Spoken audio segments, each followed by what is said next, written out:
में झोंक दिया जाए। और राहुल गांधी जी, आपको तो राष्ट्र का स्वाभिमान और राष्ट्रीय ध्वज का सम्मान ये आपके शासनकाल में तो था ही नहीं, ना एनसी के ना कांग्रेस के समय। हमने जम्मू कश्मीर को आतंकवाद से उबारा है और हम ही इसको संवारेंगे भी। डबल इंजन की सरकार जब बनेगी, केंद्र में भाजपा है, प्रदेश में भाजपा की सरकार बनेगी, तो जम्मू कश्मीर का चहुमुखी विकास होगा। जम्मू कश्मीर से आतंकवाद का अध्याय समाप्त करने के लिए हमने लगातार प्रयास किए हैं। 70% 70% कमी आई है आतंकवादी हमलों में। और ये देखिए, केवल जम्मू कश्मीर नहीं, नॉर्थ ईस्ट में भी 75% के लगभग है। और माननीय गृह मंत्री जी ने कहा 2026 तक तो हम देश भर में से नक्सलवाद को खत्म करेंगे, नक्सलवादी इलाकों से। ये है एक संकल्प लेके चलने वाली सरकार। दूसरी तरफ कौन है? वो राजनीतिक दल जो धर्म जाति के आधार पर देश को बांटना चाहते हैं। जम्मू कश्मीर में भाजपा का मतलब राहत, नेशनल कॉन्फ्रेंस और कांग्रेस का मतलब आफत है। ये दोनों आफत वाली पार्टियां हैं। और मैं एक बात आपसे और कहूं, हम राहत कैसे देने वाले हैं ये हमारा संकल्प पत्र बताता है। जो 25 हमने उसमें संकल्प लिए हैं, धारा 370 हमने हटा दिया, सदा के लिए हटा रहेगा। महिलाओं को 18,000 रुपये प्रतिवर्ष भारतीय जनता पार्टी की सरकार देगी। 3,000 रुपया हमारे बुजुर्गों को पेंशन मिलेगी। नौजवानों को हम कोचिंग के लिए छात्रों को 10,000 रुपया देंगे, छात्रों को फ्री लैपटॉप देंगे, छात्रों को 3,000 रुपया हम लोग यात्रा का खर्च देंगे और 5 लाख नौकरियां का प्रावधान सरकारी गैर सरकारी दोनों में हम लोग करके देंगे। आईटी हब हम जम्मू में खोलेंगे ताकि यहां पर भी रोजगार के अवसर उनके लिए हो सके। देखिए, धारा 370 तब हटी जब केंद्र में भाजपा आई। केंद्र में भाजपा आई तो आयुष्मान भारत भी आया, उसका लाभ जम्मू कश्मीर के लोगों को मिला। 5 लाख का इलाज मुफ्त में मिलता था, अब 7 लाख का इलाज मुफ्त में देंगे। अब केंद्र की सरकार हमारी आई तो हमने पीएम किसान सम्मान निधि 6,000 रुपया पीएम किसान में मिलता है, अब 10,000 रुपया पीएम किसान में जो मिलता है, 6,000 प्लस 4,000 हमारे राज्य में आके 10,000 रुपये हम किसानों को देंगे। ये हम लोग दे रहे हैं। जितने रिकॉर्ड घर प्रधानमंत्री आवास योजना में 10 वर्षों में बने, कभी 10 वर्षों में नहीं बन पाए। कांग्रेस के 60 साल में मिला के नहीं उतने बने होंगे। ये है विकास, जैसे हम आगे बढ़ा रहे हैं। गरीबों के लिए हमने कहा 5 मरला फ्री, हम उनको प्लॉट भी देंगे, जमीन देंगे। और यही नहीं, अगर देखिए, सफाई कर्मचारी के रूप में सफाई करने के लिए वाल्मीकि समुदाय को लेकर तो आए थे, उनको अधिकार नहीं दिए। उनके बच्चे पढ़ लिख जाते, डॉक्टर बनते, आईएएस बनते, सरकारी नौकरी में ऊंचे पदों पे आते, नहीं चाहती थी कांग्रेस। हम वो प्रावधान करके दे रहे हैं। गुज्जर बकरवाल को इन्होंने कुछ नहीं दिया, हमने 9 सीटें इस विधानसभा में, 9 ही है ना सीटें, 9 सीटें पहली बार हमने करके दी। जो आजादी के बाद यहां पर आए, पाक ऑक्युपाइड कश्मीर से आए, बाकी जगह, उनके हक नहीं मिल पाए थे इतने वर्षों में, हमने दिए, हमारी सरकार ने दिए हैं। ये सब छीनना चाहते हैं धारा 370 हटाने के बाद। ये चाहते हैं कि उनका रिजर्वेशन भी छिन जाए, उनको जो मान्यता मिली वो भी छिन जाए, उनका वोटिंग का अधिकार भी छिन जाए, गुज्जर बकरवाल की जो 9 सीटें वो भी चली जाए। ये लोग सब जो अपने 75 साल में नहीं कर पाए, अब ये छीनने की मंशा के साथ नेशनल कॉन्फ्रेंस और कांग्रेस पार्टी लगी हुई है। इनका एजेंडा केवल एक है, अफजल गुरु का गुणगान करो या फिर ऐसे काम करो जिससे बाकियों को पीड़ा हो। मुझे एक बात बताइए, क्या इनके पास जम्मू कश्मीर के विकास का कोई रोड मैप नहीं है? इनके पास कोई रोड मैप नहीं है, इसीलिए तो शंकराचार्य जी के मंदिर का नाम भी बदलकर तख्ते सुलेमान करना चाहते हैं। ऐसी कौन सी मजबूरी है, कौन सी मजबूरी है राहुल गांधी जी की और उमर अब्दुल्ला जी की कि शंकराचार्य जी के मंदिर का नाम बदलना पड़ जाए?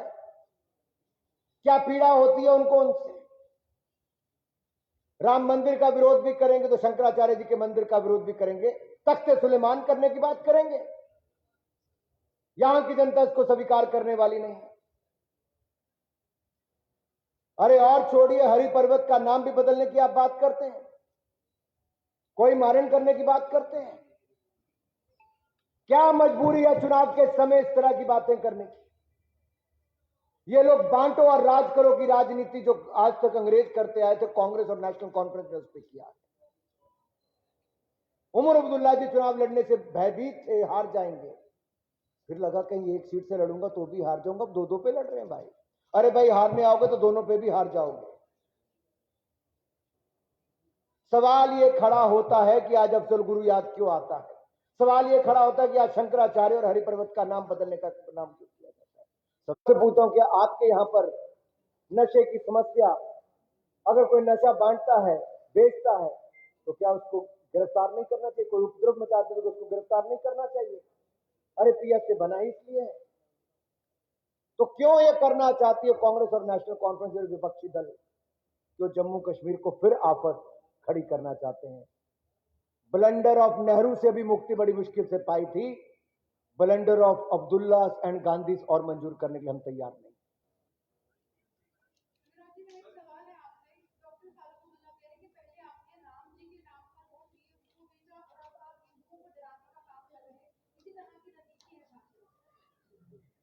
मैं एक बात बहुत स्पष्ट करना चाहता हूं, और मैंने अभी भी कहा, पीएस से हटाना, अफजल गुरु का नाम वापस लेना, डराने की बात ये करते हैं कि जो भाजपा के साथ जाएगा उनकी क्या कहा गया? आपको तो बयान दिखाने की मुझे जरूरत नहीं है। ये बोलबानी मंजूर कैसे हो सकती है? कार्रवाई करनी चाहिए ऐसी पार्टी के ऊपर तो इलेक्शन कमीशन को। हिंदुओं की हत्या करने की बात करते हो, डराने धमकाने की बात करते हो। अरे भूलिए मत, ये भारत वो नहीं जो कांग्रेस ने 60 साल तक करके रखा था। आज ये भारत है जिसके कदम पूरी दुनिया में आगे बढ़ रहे हैं।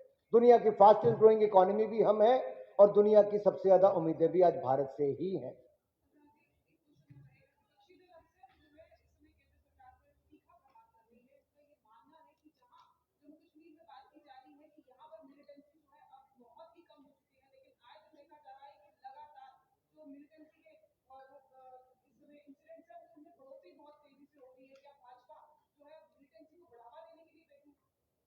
मैं दो बातें बड़ी स्पष्ट करता हूं।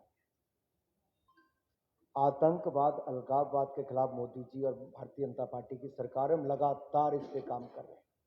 70% अगर इस पे कमी आई है तो मोदी सरकार के कारण आई है। हमने जो रुख अपनाया कि पाकिस्तान से तब बात करेंगे जब आतंकवाद बंद करेंगे, लेकिन यहां पर बैठे हिंदुस्तान का खाते हैं, हिंदुस्तान की सिक्योरिटी लेते हैं, हिंदुस्तान के फायदे लेते हैं, लेकिन गुणगान पाकिस्तान का करते हैं। कौन है ये लोग?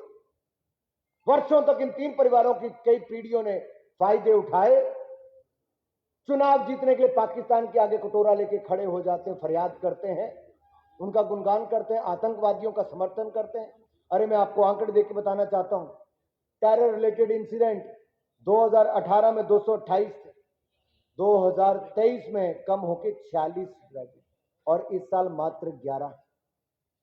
अगर एनकाउंटर्स की बात करूं तो 2018 में 199 थे, 2023 में 48, और 2011 में कम होकर 24।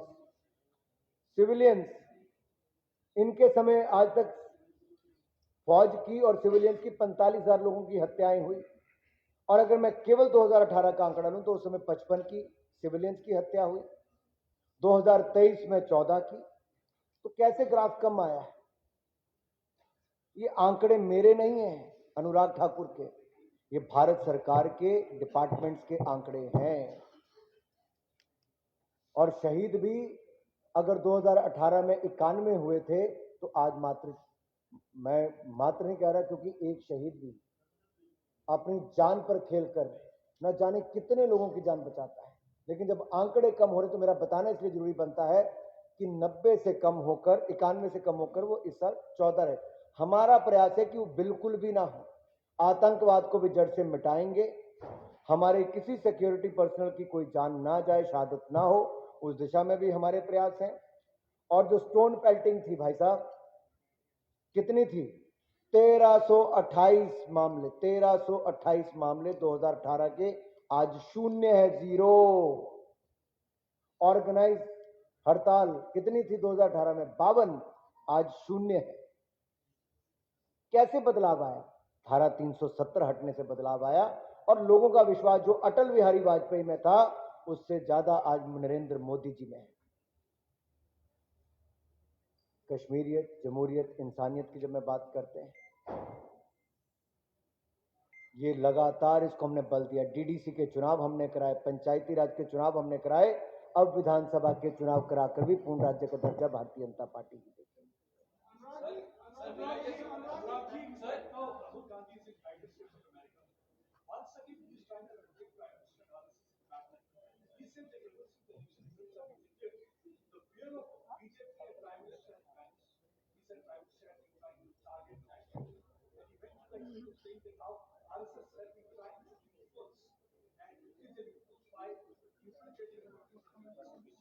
ये नेहरू गांधी परिवार की विशेषता रही है, कुछ कमियां भी हैं।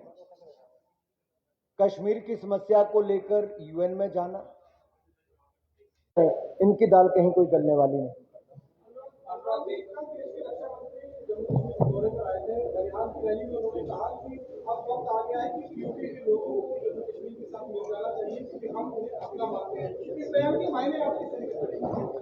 देखिए, राज्यसभा लोकसभा सदन दोनों सदनों का एक रेजोल्यूशन है, पाक अधिकृत कश्मीर भारत का अभिन्न अंग था, है और रहेगा। केवल जरूरत इतनी है कि अफसर शॉल बुनने का काम करते हैं, वो टूरिज्म को बढ़ावा देने का काम करते हैं। आज उनको लगता है अगर सुख, चैन, शांति के साथ ये आगे बढ़ सकते हैं, धारा 370 with the abolition of Article 370, we have seen peace, progress, prosperity in the state of Jammu Kashmir. शांति, खुशहाली और विकास हमने यहाँ देखा है, और इसको देखकर जहाँ जम्मू कश्मीर के लोग खुश हैं, वहां पर पाक अधिकृत कश्मीर के लोग भी खुश होकर वापस भारत का अभिन्न अंग बनना ही चाहेंगे, और हम चाहेंगे कि उस क्षेत्र का भी भला हो, वहां के लोगों का भी भला हो।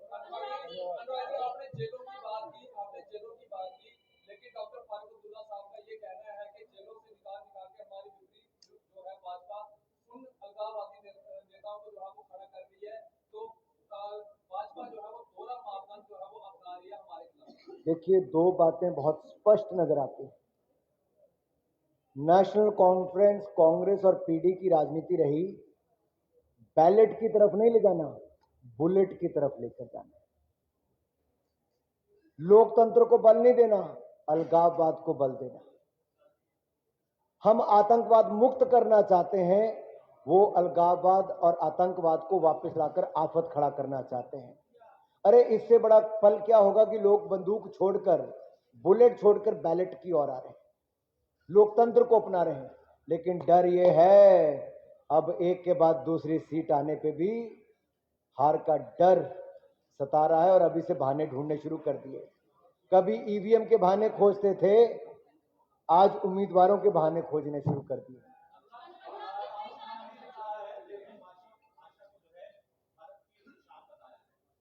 क्या किया है? हमारे लिए सभी भाषाएं, प्रधानमंत्री जी ने एक बार नहीं कई बार कहा, बंगाली हो, तेलुगु हो, तमिल हो, कन्नड़ हो, मलयालम हो, गुजराती हो, हिंदी हो, पंजाबी हो, बंगाली हो, कश्मीरी हो। अरे भाई, हमने तो जम्मू कश्मीर में दो ही लैंग्वेज थी, कौन सी थी भाई बताओ? उर्दू और अंग्रेजी। यहाँ अब हमने हिंदी हो, डोगरी हो, बाकी सब पार्लियामेंट से लेके यहां तक कर दिया। हम बांधते नहीं हैं, हम तो बड़े दिल के साथ राजनीति करने वाले। अटल जी ने कहा था, छोटे मन से कोई बड़ा नहीं होता, टूटे मन से कोई खड़ा नहीं होता। Thank you, thank you.